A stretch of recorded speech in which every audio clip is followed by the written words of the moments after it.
All right. This is a situation that this hasn't been emailed. This is going to be kind of awkward me saying it because I'm going to kind of edit on the fly. Okay. Okay. Female friend who is single found herself in a situation with a married individual where he was in charge of a project, and it was a project that she wanted to work on, and he tried, and she said no, and she is obviously upset because of the way it went down and how it felt like an abuse of power because this person was in charge of the project or whatever. So she did not reciprocate? No, she did not reciprocate. She, got out as quickly as possible. And, obviously it's, I don't know the particulars of it, and that's not my story to tell. But at the same time, if you go into a situation and then it turns into something else and you have to, put your guard up and bounce, it absolutely can be unnerving. For someone who goes into something like this, and I apologize, it's very, I'm with you. It's very vague, but unfortunately, this is something that happens on the regular. What's a good way to kind of start to cope with that? Because it seems like, okay, well, what do I like? The first thing that when she came to me, it was almost like I want revenge. How could someone do this to me? And I'm not the only one that this guy has done it to, and blah blah blah blah blah. What's a good way to? And obviously, I don't think revenge, quote unquote, is the route. But at the same time, having to deal with the situation, obviously it has to be dealt with. Yeah, so let me say it back to you, just to make sure I got it all. Okay. So, professional situation. Woman is now working on a project with someone who's married, who made a move. She did not want to reciprocate, didn't. Right. And now it's just an awkward situation. She's feeling like, how did this happen? Now what? Right. Right? I got it? Okay. Yep. So, you're absolutely right that this happens on the regular, and especially in a professional situation, this is really delicate. Now, the first thing I want to say is, of course, this is not her fault, right? I think that's the first thing that can happen is this idea like, how did I cause this?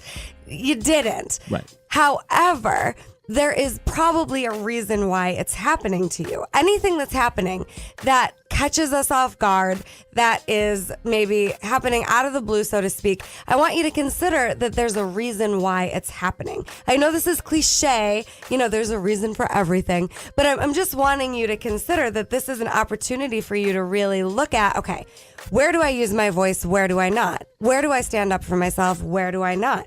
Where do I make things right? Where do I not? This is an opportunity for you to see a very strong, empowered version of yourself if you choose to take that on. To go into that, after talking to the person, apparently he has pulled the move on other females before. Any predator. And has. Yeah. So any predator, you are not the first and you will not be the last. And it's not you. This is what they do out there in the world. Okay. So everyone needs to hear that. Anytime someone is perpetrating or a predator, it's not the person who caused it. This person does it whenever they can, with whoever they can. So it's just a matter of, is he going to be able to get away with it with you or not? And it's not your job to put this guy in his place, to punish him, to be his karma. But what if it is an opportunity for you to actually make sure you're standing up for yourself? And see, when I'm talking about standing up for ourselves, I teach this in schools. I'll be at Proctor in a couple of weeks. There's a way to stand up for yourself that is not disrespecting other people. You can respect yourself and respect others even when they've disrespected you. You can respect yourself and others even when you've been disrespected. Now, this is not easy. And I think the go-to is either to put your head under the pillows or to try to get revenge. But see, either way, the situation doesn't get resolved and your power goes to the predator. So, I would be encouraging you to absolutely use your voice. Don't be afraid to go to the higher ups and let them know what happened. Don't be afraid to ask for support. This isn't something you have to handle on your own, and it's not something that you have to ignore or pretend didn't happen. I would be utilizing the company's resources, the company's policies, saying this happened, and I want to make sure it doesn't happen again. And with this person, you can decide whether or not you want to speak to him directly or not. But I would encourage you, like the bonus homework is to say to him, I don't appreciate this. Please don't let it happen again. Let's start fresh. If you can stay empowered and if you can be someone who can't be pushed around, you won't get pushed around. And people test the waters. Are you someone I can get away with this with? Or aren't you? Be the one who treats people the way you want to be treated and train people as to what they can get away with and what they can't with you. You said the word predator earlier. What if they want to protect women or, prey, quote unquote, that may not be as strong from that particular predator? I'm throwing it out there because that's a line of thinking from that situation. So all you can do is lead by example. That's all you can do. Okay. I had an experience 6-7 years ago where I was assaulted at a hotel by the manager. I didn't even know this person, broke into the room I was in the middle of the night. And I ended up pressing charges. I ended up being a voice, and this person ended up getting dealt with legally. Now, it wasn't my job to put him away, but I knew if I didn't do something, it would keep going.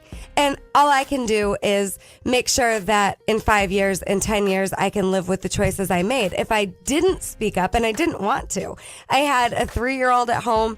This was scary for me. But then at the same time, I don't think I would have been able to live with myself if I didn't pursue having a voice and making sure. Because if it happened to you, how many did it happen beforehand and how many would it have happened after? Right.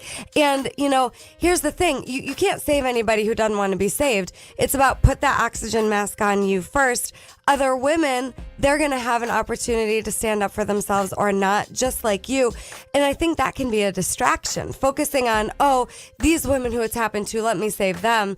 I'm saying that's not your job. Your job is to lead by example in a way you can be proud of. And no, your kids are following you. You're an example for the women that are closest to you. Well, here's, and to cut you off, and I know the story, you've shared it with me.